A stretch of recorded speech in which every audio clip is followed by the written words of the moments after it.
네, 안녕하세요. 예스맨입니다. 항상 구독과 좋아요는 저한테 힘이 많이 되고요. 네, 소중한 시간을 이쪽에서 광고로 봐주시면 정말 감사드리겠습니다. 네, 오늘의 주제는요.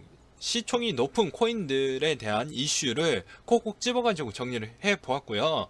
첫 번째 내용 보도록 하겠습니다. 로저버 비트베인의 100만 비트코인 캐시 보유 상승의 시그널이 보인다 라고 해서요. 로저버 씨가 이제 비트코인닷컴의 대표이시죠. 세계 최대 암호화폐 채굴 업체인 비트메인이 100만 비트코인 캐시를 보유하고 있다는 것은 비트코인 캐시의 강력한 호재로 작용할 것이라고 주장을 했다고 합니다. 그래서 홍콩의 비트메인의 상장 이후의 흐름을 좀 주목해 볼 필요성이 있다라고 생각이 들고요. 그리고 비트메인 공모 가격 및 공모가 경쟁률 그리고 세부 기업 설명 자료 공개 시 꼭 내용을 확인해 보셨으면 좋겠습니다. 그리고 비트메인, 비트코인 캐시와 같은 방향성으로 상승과 하락을 할까? 이건 국내 증시에서도 확인을 해보면 알 수가 있는데요. 거래소 기반에 있는 그런 지분을 갖고 있는 그런 주식회사들의 요새 방향성이 어떻게 되었냐면요. 코인이 상승을 할 때 같이 상승을 해줬고, 코인이 하락을 할 때 같이 하락을 해 주었는데 이제 엄청나게 시장이 안 좋아질 때는 그거와 좀 상응하지 않게끔 갔던 부분도 있어요. 그렇지만 통상적으로는 항상 코인 시세에 약간 좀 어느 정도 영향성은 끼쳤다. 그래서 아마 비트메인은 비트코인 캐시에 대한 영향성을 좀 따라가지 않을까라고 조심스럽게 생각을 해보지만 요새 다우 지수가 상당히 불안하죠. 그리고 코스피 지수도 상당히 불안하고 중국의 상해 지수 그리고 홍콩계 지수 자체도 불안하기 때문에 시점을 지금 논하기에는 조금은 어렵다라고 정리를 해볼 수가 있습니다. 그렇지만 통상적으로는 그렇게 움직였다. 그래서 이 부분 꼭 참고하시면 매우 도움이 될 것 같고요. 비트코인 캐시 우지한 로저버를 믿고 좀 기다려보자. 왜냐면 로저버 상당히 홍보와 마케팅 정말 열심히 하고 있습니다. 쉬지 않고 열심히 일을 하고 있고요. 우지한 씨도 상당히 열심히 일을 하고 있기 때문에 여러분들이 그렇게 걱정할 부분이 별로 없다. 라고 설명을 드릴 수가 있습니다. 그리고 또한 비트코인과 비트코인 캐시에 대한 가격이 11배 정도가 차이가 난다고 하는데 이 내용 부분으로 보았을 때도 앞으로 더 올라갈 만한 것은 비트코인 캐시가 조금 더 보인다라고 이렇게 보여지고 비트코인 가격이 만약에 능가가 될 거라고 하면 한 요 정도가 걸릴 것 같다 이렇게 전망도 했는데 그냥 이 내용의 단순적으로 본다고 하면 비트코인은 조금 가격이 비싸기 때문에 올라간다라고 해도 그렇게 많은 수익을 주기에는 좀 어렵다.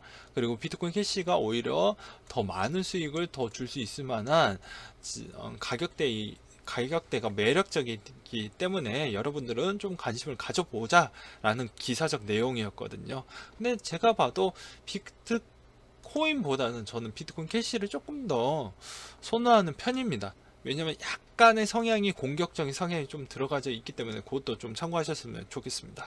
그리고 트론에 대한 내용인데요. 저스틴 선 트론 조만간 시총 3위가 되고 이더리움도 넘어설 것이다 라고 해가지고요. 전문 매체 이더리움 월드 뉴스에 따르면요. 저스틴 선은 최근 미국 투자 정보 사이트 인베스토 PT와 전화 인터뷰에서 6개월 내에 트론을 시총 상위 10위권에 올려놓을 것이라고 이야기를 했고 지금은 10위 언저리에서 계속 놀고 있죠. 그리고 가까운 미래에 3위로 달성할 것이라고 목표를 이루기 위해 트론 팀을 실행하고 있는 4가지 중점 과제를 언급을 했다고 합니다. 그 4가지가 무엇이냐? 비트토렌트의 기술 통합, 그리고 트론 프로토콜의 인지노 강화, 그리고 트론의 블록체인의 영향 반경에 대한 확장, 그리고 기술력 측면에 대한 개선을 뽑았다라고 하네요.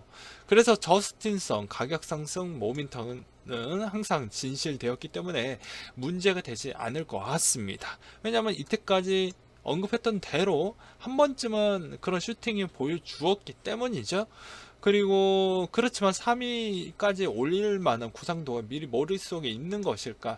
있긴 하겠지만 당장은 바로 이어지기까지는 조금은 힘들지 않을까라는 생각이 들었고요. 전 세계 시장의 트렌드는 미디어가 시장이 주도하고 있습니다. 트론이 미디어 쪽에 좀 연관성이 좀 많이 있죠. 그래서 트론 자체도 조금 좋은 호재 쪽으로 좀 바라볼 수가 있다라고도 정리를 해볼 수가 있겠고요. 비트토렌트 다음으로 보여줄 수 있는 카드는 너무 많이 가지고 있다. 그래서 우리 좀 더 기대해 볼 만한 가치가 있다라고 또 볼 수가 있습니다. 그리고 최고죠.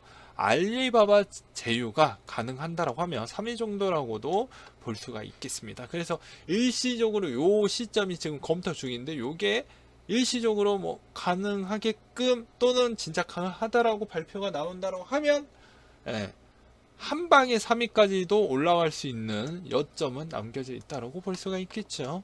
그래서 일단 3위라고 이야기를 했다는 의미가 가장 큽니다. 왜냐면 그때까지 약속을 한번 계속 지켜줬기 때문이죠. 그래서 3위가 언제 찍을지 저도 매우 궁금해지네요. 그리고 스텔라에 대한 내용입니다. 스텔라 스마트랜드의 새로운 파트너십으로 1조 달러 규모의 시장을 공략하겠다라고 해서요. 이것도 리플이 상당히 공격적이면 스텔라도 공격적으로 빠르게 시도를 하기 때문에 죄송합니다. 리플이 상당히 어떻게 보면 불씨를 좀 더 어떻게 보면 불씨를 좀 땡겼다라고 볼 수가 있겠죠.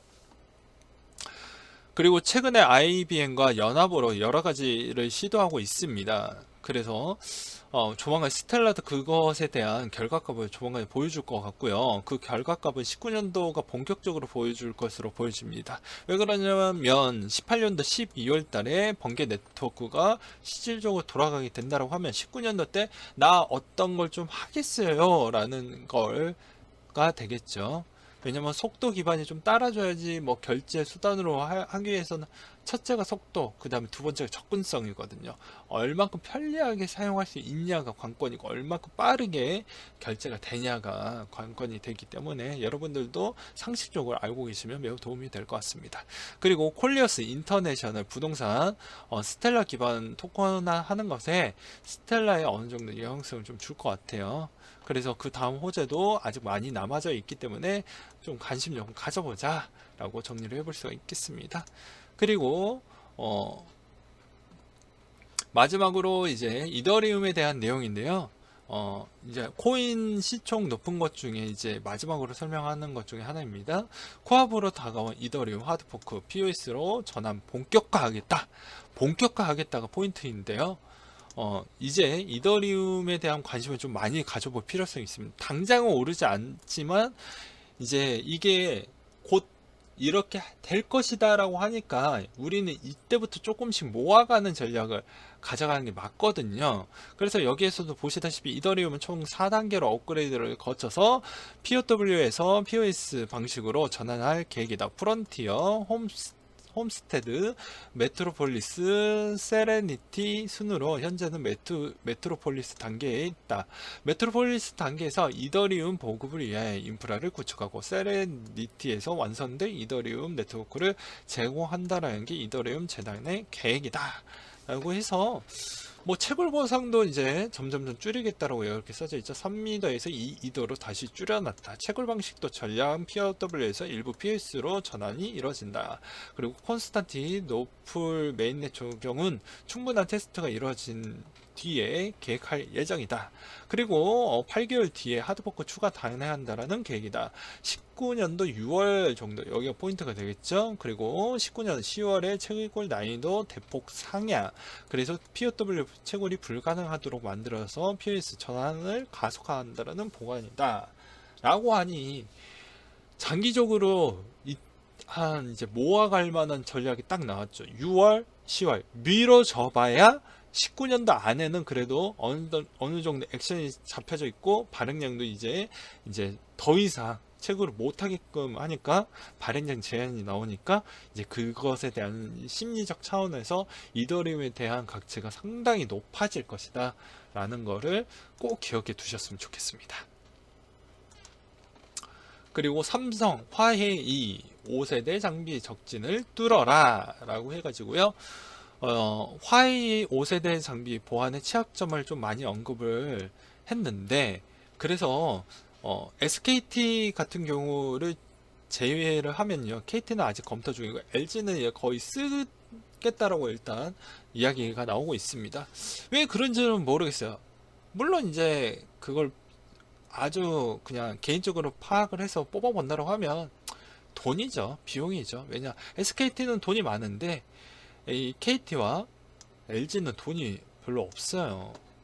그래서 이 어떻게 보면 5세대 장비를 이제 좀 통신 장비를 쓰기에는 좀 부담이 되는 건 사실입니다. 그리고 또한 LG가 이렇게 가격을 싸게 후려치면서 구축을 하게 된다고 하면 KT가 어떻게 보면 총알이 많이 부족하잖아요. 그리고 2위에 대한 자리가 상당히 얼마 차이가 나지 않기 때문에 어떻게 보면 KT도 상당히 위협적이다 보니까 KT 회장이 다시 말을 좀 바꿨죠. 우리도 하이 장비를 쓸 수도 있다라고. 그래서 LG를 상당히 견제를 하는 것 같습니다.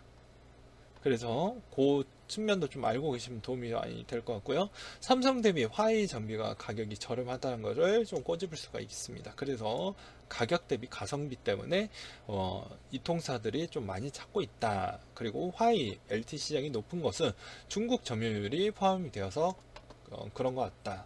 이게 이렇게 높게 나올 수가 없거든요. 근데 중국 자체에서 사용하는 사용률이 좀 높다 보니까 그렇게 또 볼 수가 있습니다. 그리고 기타 국가들의 통신 장비 취급 또한 상당히 신중성 있게 보고 있고요. 미국은 화웨이 통신 장비를 쓰지 않을 거라고 합니다. 어차피 미국과 중국은 지금 싸우고 있기 때문에 어차피 안 쓸 게 뻔하지만 삼성과 거의 쓸 거라고 하더라고요. 그래서 나머지 국가들도 아마 이 중국계 통신 장비를 쓰면 분명히 보안의 취약점, 유출될까봐, 정보 유출량이 크고, 그리고 통신이라는 것 자체가 국가 기반 산업 중에 하나이기 때문에 상당히 조금 신중성 있게 하는데, 한국 정부는 조금 어떻게 보면 덜 신중성 있게 생각하는 거 아니냐라는 생각이 좀 들었습니다. 네, 10월 13일 ICO 스케줄을 좀 볼 텐데요. 에이다가 눈에 들어오고요. 라이트코인이 눈에 들어옵니다. 그리고 14일 내용을 보도록 하겠습니다. 14일 내용을 보시면 여러분들이 좋아하는 네오가 눈에 들어오네요. 그리고 15일 내용 보도록 하겠습니다. 15일 내용을 보시면 이제 뭐 슈퍼맨 관련해 가지고 그냥 눈에 들어오고요. 그렇게 제가 뭐 알고 있는 그런 코인들이 없다 보니까 여기까지 설명을 드리도록 할게요. 네, 항상 여러분들한테 힘이 되고 도움이 되는 예스맨이 되도록 하겠고요. 이상으로 마치도록 하겠습니다.